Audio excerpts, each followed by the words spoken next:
തെരഞ്ഞെടുപ്പ് പ്രചാരണത്തിൻ്റെ തിരക്ക് പിടിച്ച സമയത്തിനിടയിലാണ് ശ്രീ ജോസ് കെ മാണി കൈരളി ന്യൂസുമായി സംസാരിക്കുന്നത്. പാലാ നഗരസഭയും 8 പഞ്ചായത്തുകളും അല്ലേ, 12 പഞ്ചായത്തുകളും. എങ്ങനെയുണ്ട് ഈ തെരഞ്ഞെടുപ്പ് പ്രചാരണം അവസാന റൗണ്ടിലേക്ക് വരുമ്പോൾ? 12 പഞ്ചായത്തും നഗരസഭയും ഇത്തവണ പാല ഇടത്തേക്ക് എന്ന് ഉറപ്പിക്കുന്ന മട്ടിൽ ഒരുപാട് ആളുകൾ സംസാരിക്കാൻ നമ്മളോട് പറയുന്നുണ്ട്. ജോസ് കെ മാണിയുടെ ഒരു പ്രാവശ്യം ജനങ്ങൾ ആവശ്യം പഴയ പാലായിലേക്ക് തിരിച്ചു കൊണ്ടുവരണം. ഞാനിപ്പോൾ സംസാരിച്ചതും കേട്ടു, പാലായുടെ ആ സുവർണ്ണ കാലത്തിലേക്ക് നമുക്ക് മടങ്ങിപ്പോകാമെന്ന് ജോസ് കെ മാണി പറയുന്നതാണ്. സുവർണ്ണ കാലത്തിലേക്ക് തിരിച്ചു പാല എപ്പോഴും അഭിമാന നിമിഷങ്ങളാണ് എപ്പോഴും നമുക്ക് തന്നിട്ടുള്ളത്. അത് പാലായുടെ പുറത്ത് പോകുമ്പോൾ പാലാക്കാരെന്ന് പറയുമ്പോൾ ലഭിക്കുന്ന ഒരു സ്വീകരണവും ഒരു മതിപ്പും ഒരു സ്വീകാര്യതയുണ്ട്. അപ്പോൾ അങ്ങനെ ആ സ്വീകാര്യതയിൽ തീർച്ചയായിട്ടും അതിന് മങ്ങലേറ്റിട്ടുണ്ട് കഴിഞ്ഞ 7 വർഷക്കാലം.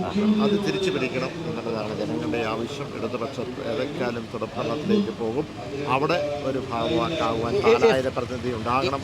FCRA എങ്ങനെ പ്രതിഫലിക്കും എന്നാണ് വിചാരിക്കുന്നത്? FCRA അമെൻമെൻറ്റ് നിയമ ഭേദഗതി നമ്മൾ കണ്ടു. അതിനകത്ത് നമുക്ക് എല്ലാ മതത്തിനെയും നമുക്കറിയാം, അതിനകത്തോട്ട് ഉള്ളിലേക്ക് കയറി അത് ഇൻട്രൂഡ് ചെയ്ത് കയറി അതിൻ്റെ ഒരു വികാര മേഖലയിലേക്ക് ചെന്നെത്തുക എന്നുള്ളതാണ് പലപ്പോഴും നമ്മൾ കാണാൻ.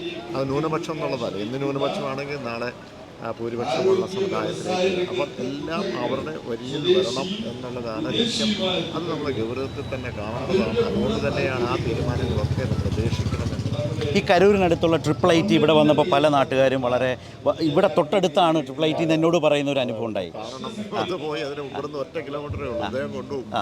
അപ്പം ഞാൻ പറഞ്ഞത് അതിനകത്ത് നമുക്ക് 300 കോടി രൂപയുടെ സ്ഥാപനം 50 ഏക്കറിനകത്ത് അതിനകത്ത് ഏതാണ്ട് 2800 കുട്ടികളുണ്ട്. ഇന്ത്യയിൽ നമ്പർ 1 മാറിയിരിക്കുന്നു. 10-200 പേർക്ക് ഇവിടെ തന്നെ ഉള്ളവർക്ക് തൊഴിൽ കിട്ടി. ഇന്ന് സൈബർ സെക്യൂരിറ്റി കമാൻഡോസ് ഇന്ന് അതിൻ്റെ ട്രെയിനിങ് നടക്കുന്ന ഇവിടെയാണ്. നമ്മുടെ ഒരു യൂണിവേഴ്സിറ്റിയോടെ കൊണ്ടുവരണം എന്നുള്ളതാണ് നമ്മുടെ ആഗ്രഹം. തത്വത്തിൽ ഇത് അംഗീകരിക്കും. താങ്കളൊരു വലിയ ഇനിഷ്യേറ്റീവ് അതിനകത്തുണ്ട് അല്ലേ? ആളുകൾ അത് തുടക്കം മുതൽ ഇപ്പോൾ വരെ അതെൻ്റെ ഒരു ബേബി ആയിട്ട് തന്നെ ഞാൻ പറയും. കാരണം അതിൻ്റെ തുടക്കം അത് ഇന്ത്യയിൽ നിന്ന് കേന്ദ്രത്തിൽ നിന്ന് കേരളത്തിലേക്ക് കൊണ്ടുവന്ന്, കോട്ടയത്തേക്ക് കൊണ്ടുവന്ന്, അത് പാലായിലേക്ക് കൊണ്ടുവന്ന്, അത് ഈ കൊച്ചു ഗ്രാമത്തിൽ കൊണ്ടുവരിക എന്ന് പറയുന്നത് വലിയൊരു സാഹസികമായ കാര്യമാണ്. ഇത്തവണ കേരള കോൺഗ്രസ് മാണി ഗ്രൂപ്പിന് കൂടുതൽ സീറ്റുകളിൽ വിജയിച്ച് കയറാനാവും കഴിഞ്ഞ തവണത്തെ നമ്പറിനേക്കാൾ. പ്രാവശ്യത്തേക്കാൾ 101% കൂടുതൽ സീറ്റ് ഉണ്ടാവും.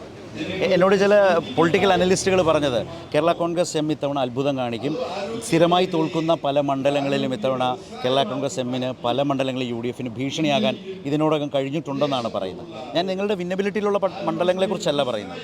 ഞാൻ പറഞ്ഞത് പല മണ്ഡലങ്ങളും എഴുതി തള്ളിയത് പോലും വലിയൊരു ഫൈറ്റിംഗ് സീറ്റായിട്ട് മാറി എന്നുള്ളതാണ്. തൊടുപുഴ ഉൾപ്പെടെയാണ് ഭരണവിരുദ്ധ വികാരം. എപ്പോഴും ഭരണവിരുദ്ധം എന്ന് പറയുമ്പോൾ ഏതെങ്കിലും കാര്യം നമ്മൾ ചെയ്യാതെ പോയിട്ടുണ്ടെങ്കിൽ, എന്തെങ്കിലും ഒരു വിഷയം ഉണ്ടെങ്കിൽ നമ്മൾ എല്ലാ വിഷയങ്ങളും അഡ്രസ്സ് ചെയ്തിട്ടുണ്ട്. എല്ലാ മേഖലയും നമ്മൾ വികസനം നടത്തിയിട്ടുണ്ട്. പിന്നെ എന്തിനാണ് വിരോധം? അപ്പോൾ പ്രതിപക്ഷത്തിന് ഭരണവിരുദ്ധ വികാരം എന്ന് പറയുന്നതല്ലാതെ അത് പിച്ച് ചെയ്യാൻ കഴിഞ്ഞിട്ടില്ല എന്നാണോ? കാരണം സ്പെസിഫിക് ആയിട്ട് വർഷം മത്സരിച്ചു, നമ്മൾ ഭരിച്ചു, ഇനിയൊന്ന് മാറട്ടെ, അതല്ലല്ലോ. നമ്മൾ എന്തെങ്കിലും അതിനകത്തൊരു പോരായ്മ ഉണ്ടെങ്കിൽ പറയട്ടെ, അത് പ്രതിപക്ഷത്തിന് പറയാൻ പറ്റത്തില്ല.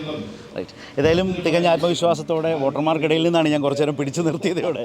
Thank you.